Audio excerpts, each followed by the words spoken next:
नमस्कार दोस्तों, मैं doctor UP Kushwaha, consultant pathologist, निदान एक्यूरेट बायो लैब, लखनऊ।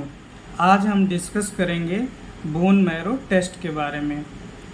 आज हम इस वीडियो में जानेंगे बोन मैरो क्या होता है, बोन मैरो टेस्ट क्या होता है, बोन मैरो टेस्ट किन किन बीमारियों में किया जाता है और बोन मैरो टेस्ट का प्रोसीजर क्या होता है और बोन मैरो टेस्ट करने के पहले और करने के बाद क्या सावधानियां बरतनी। तो हम सबसे पहले बात करते हैं बोन मैरो क्या होता है। तो बोन मैरो एक तरह का अस्पांजी उत्तक होता है जो हमारे शरीर के लांग बोन जैसे कूल्हे की हड्डी या जांघ की हड्डी में पाया जाता है। मैरो में क्या क्या होता है? तो बोन मैरो में red blood cell, white blood cell और प्लेटलेट होता है। अब बात करते हैं कि बोन मैरो का काम क्या होता है। तो बोन मैरो का जो मेन काम होता है वो होता है red blood cell, white blood cell और प्लेटलेट का फॉर्मेशन करना। इसके अलावा हमारे शरीर में कुछ रचनात्मक सेल होती है, उसका भी फॉर्मेशन बोन मैरो करता है। अब इसके अलावा एक और काम होता है, चूँकि बोन मैरो में रेड ब्लड सेल होती है तो रेड ब्लड सेल के सहायता से बोन मैरो ऑक्सीजन ट्रांसपोर्ट का भी काम करता है। अब हम बात करते हैं बोन मैरो किन किन बीमारियों में किया जाता है। तो सबसे पहले अगर किसी भी मरीज को हम ब्लड कैंसर जैसे ल्यूकेमिया, लिम्फोमा सस्पेक्ट कर रहे हैं तो उस केस में बोन मैरो टेस्ट करते हैं। दूसरा होता है कि पायरेक्जिया ऑफ अननोन ओरिजिन, अगर किसी भी मरीज को ऐसा बुखार आ रहा है कि उसका जो है काजेज नोन नहीं हो रहा है, किस कारण से आ रहा है, तो इस केस में बोन मैरो टेस्ट करते हैं।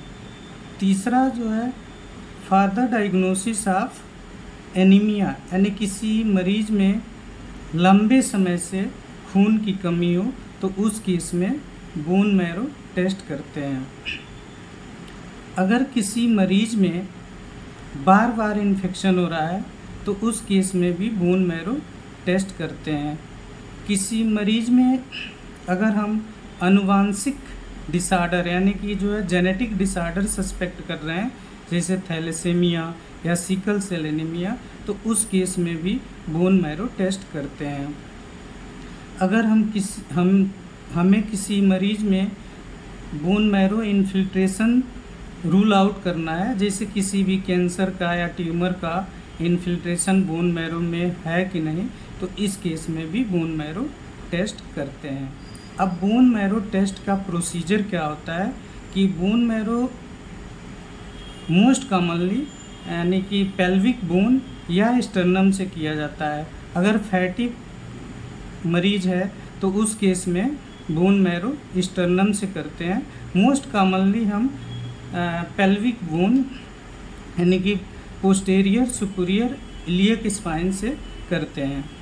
अब इसमें क्या करते हैं कि जो है पेशेंट का पोजीशन बनाते हैं, फिर वहाँ पे स्पिरिट से क्लीन करते हैं, लोकल एनेस्थीसिया देते हैं और बोन मैरो नीडल से बोन को पंक्चर करते हैं।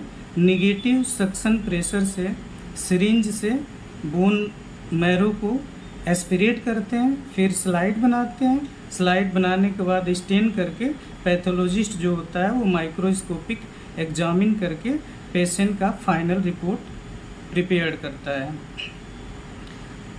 अब हम बोन मैरो टेस्ट करने के पहले क्या सावधानियां बरतनी चाहिए।